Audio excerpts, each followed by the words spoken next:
Chay Rodriguez here at the Rapfest, and we are crashing into Ku's culture conversation here at the Trap Museum.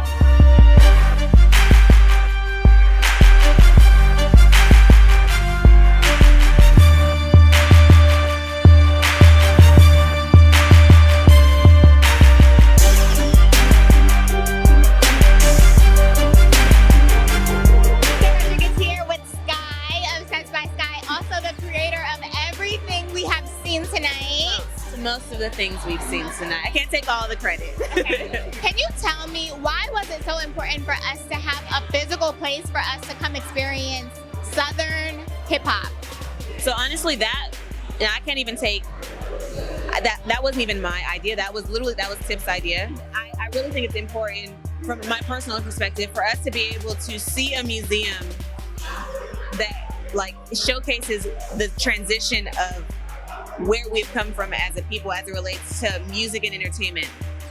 And so I think that's why this institution has become so popular so rapidly, because there's nothing else like it in the world. And people didn't think that it would be as successful. And so it really is this like public phenomenon, and that makes it even bigger of an experience.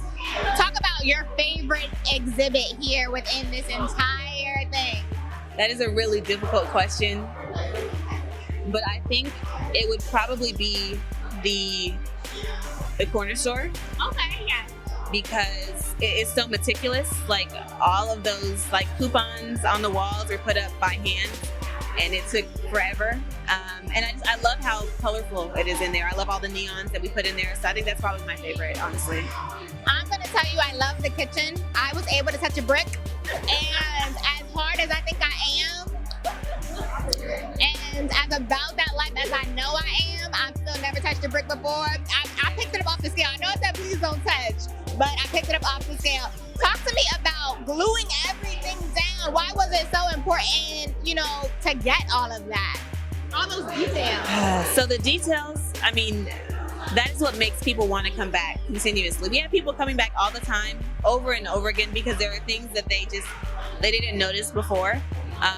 And that is in that's the details in this entire experience. So like me taking the time to create these bricks and like making sure that the flour is just the right color and making sure that the tape is just the right color, like those are details that are important. They're important to me, but they were also important to Tip, and they were important to the rest of his team, because like that's culture. And whether we like it or not, that is culture, and it's very important that we respect it and we respect the process. And then we know exactly, where that takes us, basically. Tell me, could this be anywhere else in the country? Like, could you go to the West Coast and do a gangster rap museum? Could you go up north and do, an original hip hop museum? Absolutely. I think that this concept can definitely be a traveling concept. But if you're going to do trap music specifically, there is no other place. It has to be Atlanta. This is where it originated. But if we are talking about just rap music and other facets of rap music, there could definitely be opportunity for other places. But trap music has to be here. It has to start here. Yeah. So would you be open to spearheading those other projects if other rappers wanted to jump on? Things may be in the works already with this place. If hypothetically, what coast would it be on the works on if we were just talking about where? Maybe the West. I'm from LA. Okay, yeah. So maybe LA.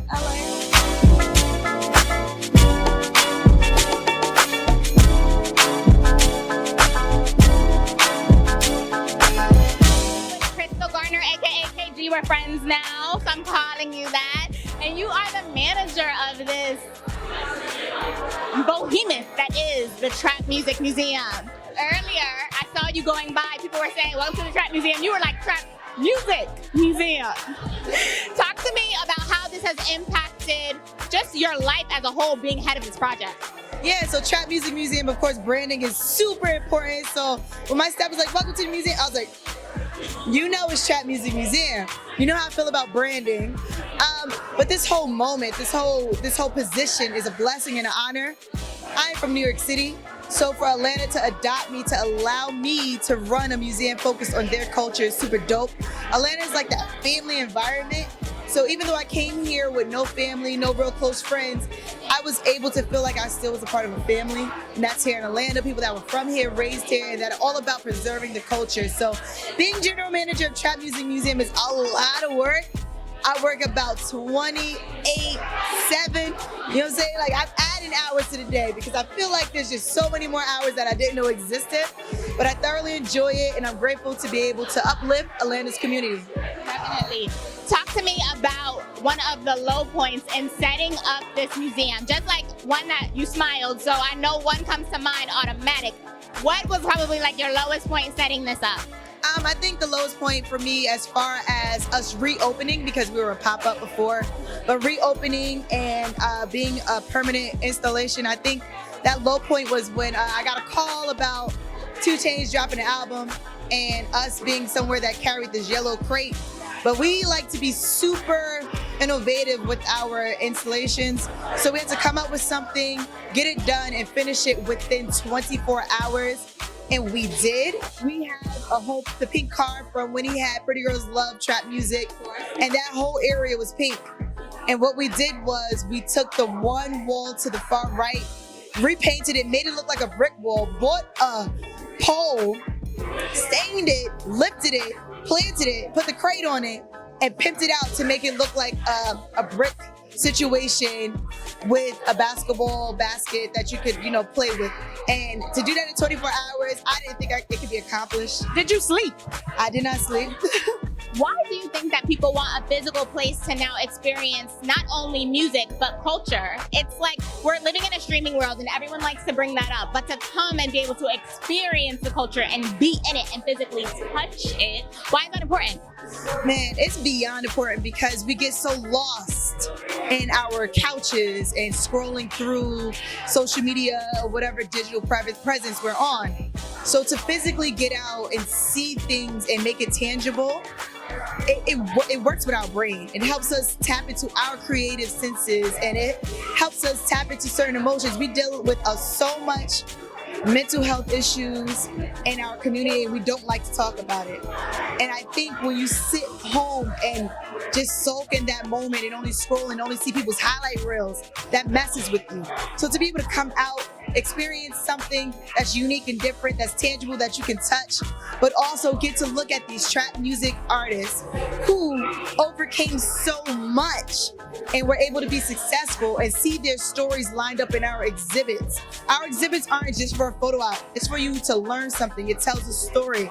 Our goal here at Trap Music Museum is to show you that no matter what these artists went through, no matter their hustles, no matter their incarceration, they were able to use that as motivation to create music that people are in love with today. And look at trap music, it's evolving. We have country trap music now, bro. Country trap. What's next? What's next is we need you to have the horses in the bag. That's what we need. But we have been communicating with Mass Appeal, Nas's label, about what they're going to do in New York, about us doing and curating something. But I know there is a huge situation. I don't know how much information is out there yet about it, but it's a collaboration of a lot of dope artists. So yeah, it's going to be dope. You're from Staten Island. Is there going to be a Wu-Tang bat sign somewhere involved? You know what? I'm about to get Wu-Tang tatted on me, and that'll be the best time. You know what I'm saying? I like, one of my catchphrases are, I'm the next best thing since Wu-Tang from Staten Island. I like